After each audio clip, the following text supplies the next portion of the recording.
First point is strength.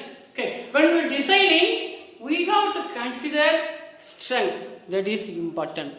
Okay, in case of if you use a material like any copper or aluminium or steel or whatever it is, whether low carbon steel or medium carbon steel or high carbon steel, each one has its own strength. That we have to consider. Based on the strength, the application of strength where we will be using, this we have to consider as a designer, and that strength way also we have to include. Based on the strength only, it will be applicable in the particular specific applications. Okay. Next point is rigidity.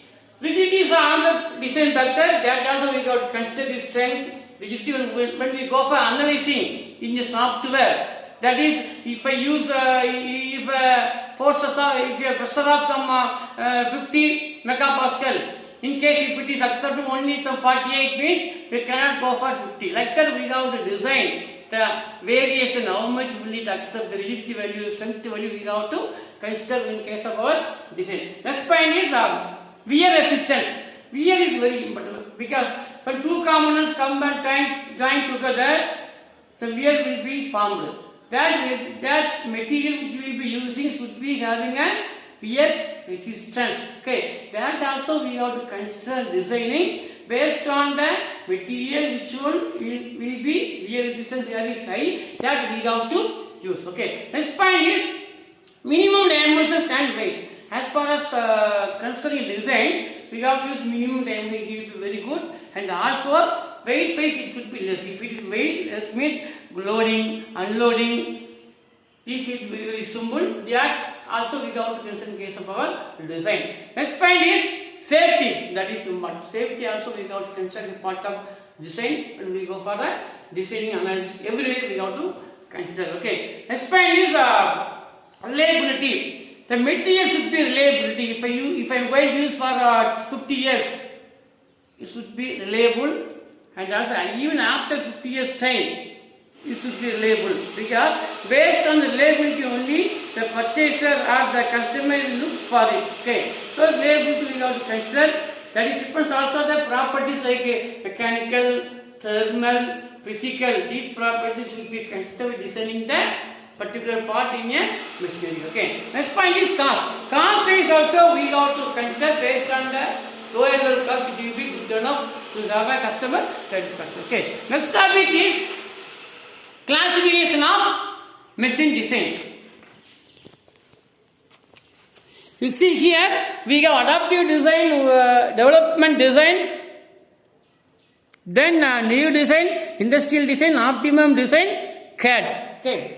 Adaptive design is nothing but the design which is available default, just like a computer. Okay. If we have program in default like that, in default condition, small level minor modification that we can do, then we can send it for manufacturing. That's what adaptive design. Next one is development design. In case if you want to use a new software, so what will happen?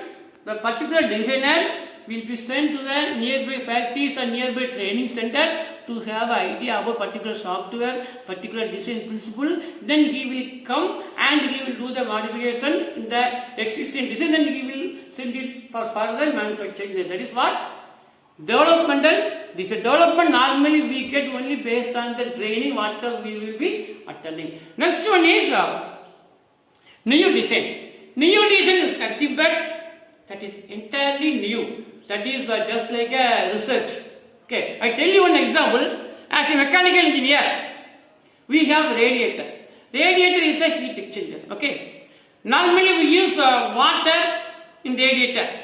Okay, in case I want to add some additives or I want to add some nanoparticles in water, but I have to find what would be the temperature difference or what would be the heat transfer. So what can I do? I cannot directly use the methodology in the IC engine. So what I have to? I have to go for a new design. When I consider heat exchanger to measure the heat transfer value, whatever the components, if you see radiator, then flow meter, pump, thermocouple, water heater, storage tank. These are all the 6 we will be requiring. Okay, radiator, type of radiator, the blade material, thermocouple, that should be digital. Why? Because we have to keep the some 3 or 4 temperature couple before the fluid sent to the radiator. Similarly, at the outlet also we got to put some 3 or 4 thermocouple to measure the output temperature. Also, we have to design the anemometer, because anemometer we use to get the velocity of air flowing in the radiator. Okay. Similarly, power. What much of power in watts I am going to use? In case if I put 250 watts or 350 watts, that also I got considered. That is, this is used to heat the water which will be added some nanoparticle or some additives to improve the heat transfer rate. And also hoses should be properly insulated. That insulation material also should be designed by a design engineer. So if you look on the flow meter, that should be digital because it is very, very accurate.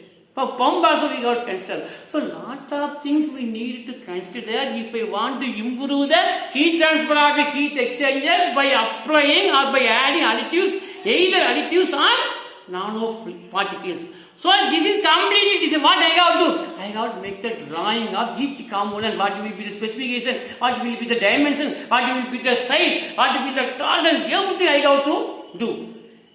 That is nothing but research, or even the researcher also can attempt to complete all those components, and we can assemble. Assemble is a very important case of design. That is nothing but what? New design. Next one is industrial design. Sometimes in industry they may need a new concept of design. What will they do? They will go nearby industry, they will check what type of design they do, then they will bring it here, then they will do in their particular system with small modifications. That is why industrial design. Next one is optimum design. That is important because as a mechanical engineer, if we take a lathe, we do machining in lathe.